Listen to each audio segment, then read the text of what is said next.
Hello, record nerds of the internet. Today is quite possibly the dumbest video I will ever make, and I make a lot of dumb videos.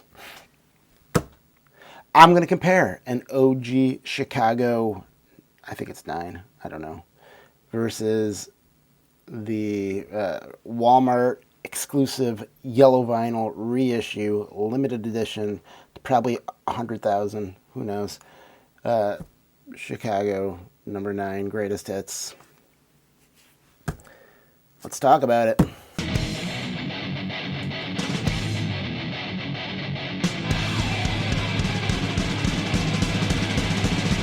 Six in the morning.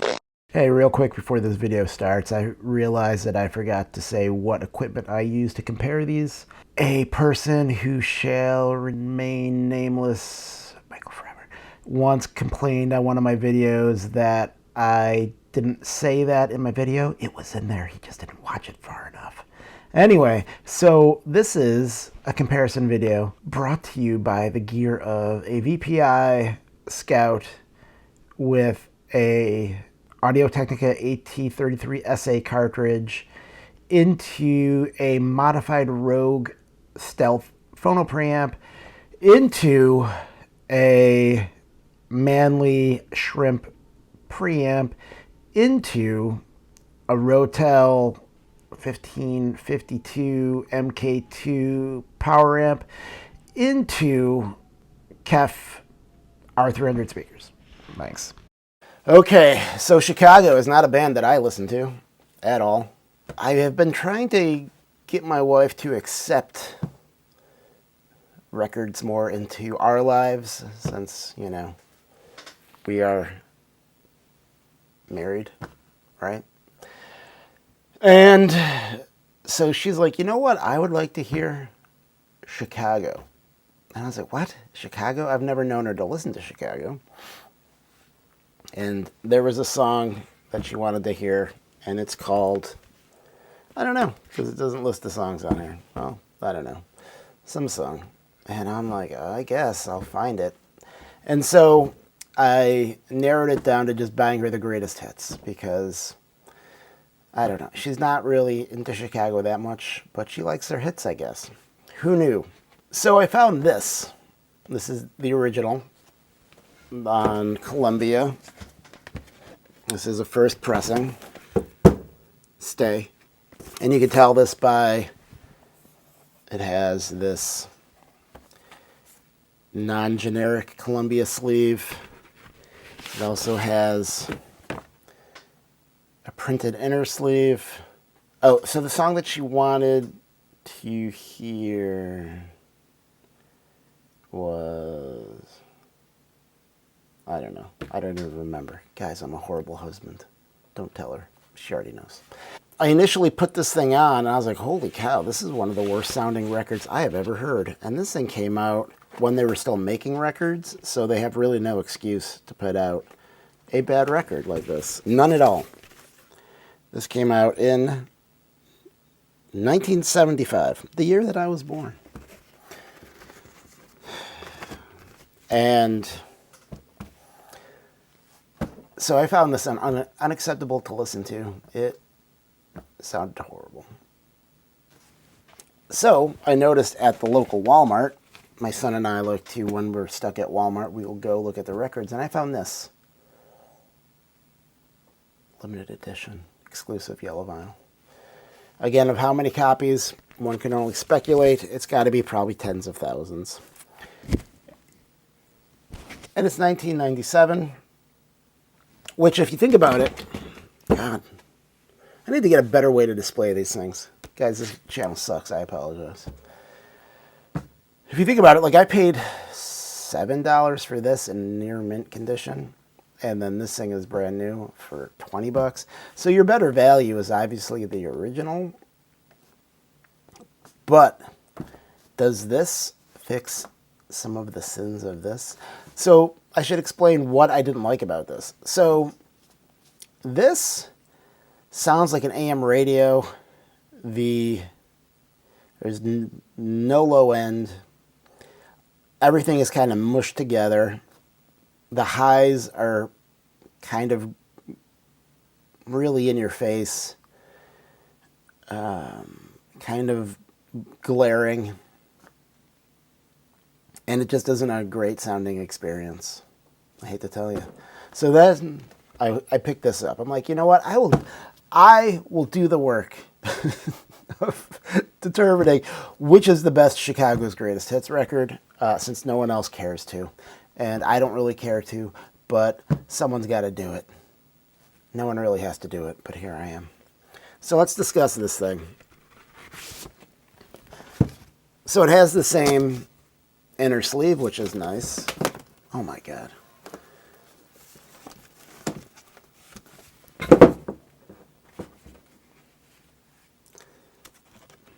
But then this is on yellow vinyl, and it has the same, well, not the exact same because it says Rhino on it instead of Columbia, but it has a similar label. And I believe this was pressed at GZ Media because the matrices, the whatever, is not handwritten. It is stamped, and that usually indicates to me that it's printed in the Czech Republic at GZ.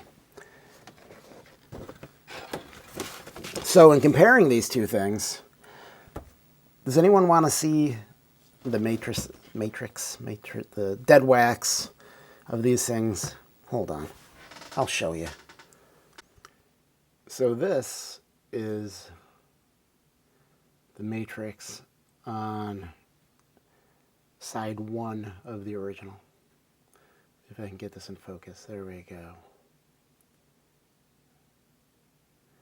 Which is also not handwritten, that's interesting. Want to see side 2? There's side 2. Ooh. Amazing. Super. I'm sure everyone's completely engaged. Don't let me get the other one.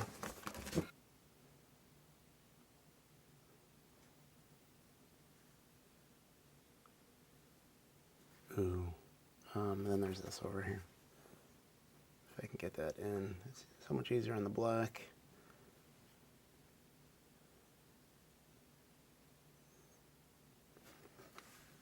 There you go. So here's something I noticed that is kind of weird to me. So if you look at the dead wax area on this record, it goes all the way to right there. Well, you can't see that. All the way to there. And on the original, side 1, there's less dead wax.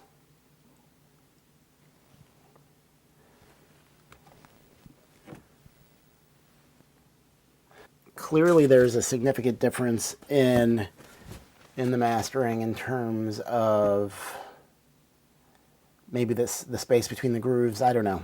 I don't know enough about it to have a good answer as to why that would be. I just found that interesting. So let's talk about the sonic differences.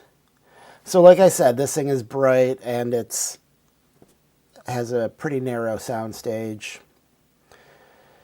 Not great. And so I put this on, and the first thing I noticed, interestingly enough, and it might be related to that, this having more dead wax than this, is that this isn't as loud as that by a lot. Like, it's significantly less loud than that. So maybe they mastered this less loud, and so they needed less space between the grooves to make that like that. I don't know. But I actually think that this thing sounds better. This is a little hotter, as I stated. This thing is going to, if you want to hear it brighter, there's a little bit more instrument separation on this one, the original one, than this one. But this one is way more pleasant to listen to by a lot. If you like Chicago, you're probably not buying the greatest hits to begin with. But if you kind of like Chicago, and you kind of like yellow vinyl, then maybe you buy this. If you don't really care that much, I don't know. If you're actually going to listen to it, I would buy this because this one sounds better to me. Even at $7, like what's the point of buying a $7 record that sounds horrible? I would not buy that. There you go. Chicago 9, I think. What is this? Chicago 9. Or IX, if you don't believe in Roman numerals. And there's probably someone who does that. I should say the covers are pretty good too. They're pretty on. Like they look, you know, pretty identical.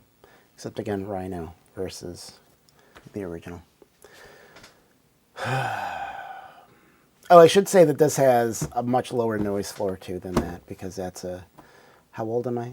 47-year-old record, and this is I bought this a couple of months ago. I don't know what we've learned here, people. We've learned that I don't like Chicago. Although I've learned that there's some bangers on here. They do have some good songs. I'm just not going to listen to them. And then this is definitely not the same mastering. It's definitely remastered for vinyl. And I would say that the newer one sounds better. So to the people who are like, OGs always sound better, well, that's an OG and that doesn't sound good. But then again, this is a compilation, and so you have to remaster every single song separately. So some songs are gonna sound better than others. I wouldn't be surprised if they just took the CD and put this on vinyl. I don't know. But it sounds better than that. But some people are gonna want that because it's the first press. I think I'm gonna do a giveaway of records, and I think I'm gonna give this one away. Let me know in the comments down below if you're actually even watching this anymore and you want some free records that I think suck. Because I have too many records. And, this isn't worth selling on Discogs, like for $5 or whatever. After shipping and all that, I lose money. That seems stupid. I might as well just give it away and lose money. So, cool. Till next time I come up with another bad idea. Take it easy.